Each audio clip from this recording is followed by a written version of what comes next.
আসসালামু আলাইকুম এভরিওয়ান, আশা করি সকলে ভালো আছেন। আজকের এই ক্লাসটি গুগল ট্রান্সলেশন এর উপরে।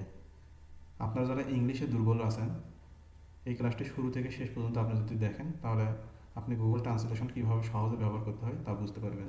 তো কথা না বাড়িয়ে ভিডিওর দিকে চলে যাওয়া যাক। শুরুতে আমাদের নতুন একটি ট্যাব নিতে হবে। ট্যাব নিয়ে আমাদের লিখতে হবে Google translation extension, Google translate extension.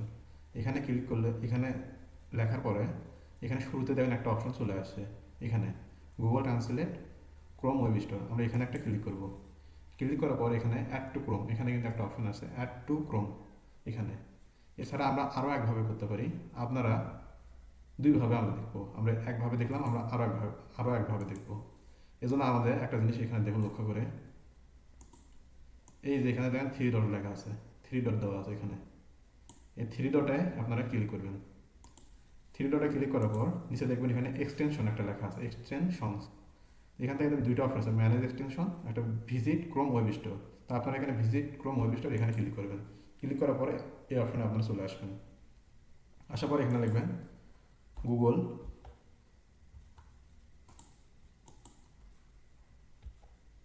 Google translate. তো গুগল ট্রান্সলেট লেখার পরে এখানে অপশন, এখানে গুগল ট্রান্সলেট চলে আসবে। এখানে লেখা আছে অ্যাড টু ক্রোম। তো আপনারা এখানে অ্যাড টু ক্রোম এখানে ক্লিক করবেন। ক্লিক করার পরে এখানে আবার দুটো অপশন আসবে, একটাতে অ্যাড এক্সটেনশন আর একটা আছে ক্যান্সেল। তো আমরা যেহেতু অ্যাড করব সেহেতু আমাদেরকে কী করতে হবে, অ্যাড এক্সটেনশন এখানে ক্লিক করতে হবে। অ্যাড এক্সটেনশনে ক্লিক করার পরে এখানে যে এক্সটেনশনের যে এখানে অপশনটি আছে, এখানে এখানে আপনারা ক্লিক করবেন। ক্লিক করার পরে এখানে এখানে পিন করে যদি দেন তাহলে ওখানে শো করবে। তো পিন করে দেবেন এখানে। পিন করে দেওয়ার পরে আমার ওয়েবসাইটটি আমি রাখছি। এখন এখানে যে ইংলিশ লেখাটি রয়েছে, এখানে ইংলিশ লেখাটা আমরা এভাবে করে সম্পূর্ণ যে সিলেক্ট করি, দেখেন এখানে কোনো কিছু কিন্তু আসতেছে না। তো আসতেছে না কারণ আমরা এখনও সম্পূর্ণভাবে এটা আমরা সেট আপ করিনি। তো আমরা এই এক্সটেনশন যে অপশন আছে এখানে আমরা আবার ক্লিক করব। ক্লিক করার পরে এখানে গুগল ট্রান্সলেট যে লেখা আছে, এখানে যে থ্রি ডট, এখানে আবার যে থ্রি ডট বা মোর অপশন আছে, থ্রি ডট আমরা ক্লিক করব। ক্লিক করার পরে এখানে দেখেন একটা অপশন নামে একটা লেখা আছে। এই অপশন নামে যে লেখা আছে, এই অপশন নামে লেখা আমরা ক্লিক করব। ক্লিক করার পরে আমরা যেহেতু ইংলিশ ভাষাকে আমরা বাংলাতে রূপান্তর করব, তাহলে আমাদের কী করতে হবে, এখানে ইংলিশ কিন্তু ডিফল্ট হিসেবে সিলেক্ট করা রয়েছে। তাহলে ইংলিশে এখানে ক্লিক করে, ইংলিশে যখন আমরা এখানে ক্লিক করব, ক্লিক করার পরে এখানে আমাদের দেখতে হবে, এখানে আমাদের খুঁজতে হবে বাঙালি। এই যে বাঙালি, বেঙ্গালি যে এখানে অপশন আছে এখানে ক্লিক করবেন। ক্লিক করার পরে এখানে আরেকটা জিনিস লেখা আছে পপ আপ ট্রান্সলেশন। তো ট্রান্সলেশনের ডিফল্ট হিসেবে display icon that I can click to show up pop up. তো আমাদের এখানে যে দ্বিতীয় অপশনটা আছে ইমিডিয়েটলি ডিসপ্লে পপ আপ, তো আপনারা এখানে ইমিডিয়েটলি ডিসপ্লে পপ আপ এখানে ক্লিক করে এখানে আপনারা সেভ করে দেবেন। সেভ করার পর অপশন সেভ চলে কিন্তু আসছে।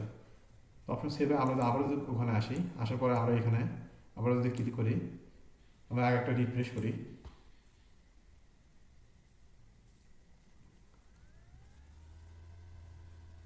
রিফ্রেশ করা আমরা সম্পূর্ণ যদি এখানে আবার সিলেক্ট করি, তারপরে একটা জিনিস দেখেন এই যে চলে আসছে, দেখেন একটা জাদুর খেলার মতো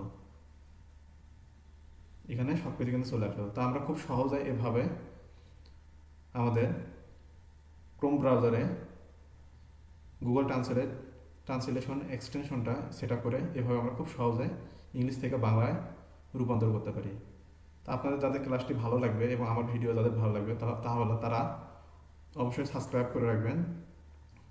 তারা আপনাদের থেকে উৎসাহ পেলে আমি আরও নতুন নতুন ভিডিও আপলোড করব। অবশ্যই ভিডিওতে কমেন্ট এবং লাইক করবেন। ঠিক আছে, ধন্যবাদ। আসসালামু আলাইকুম।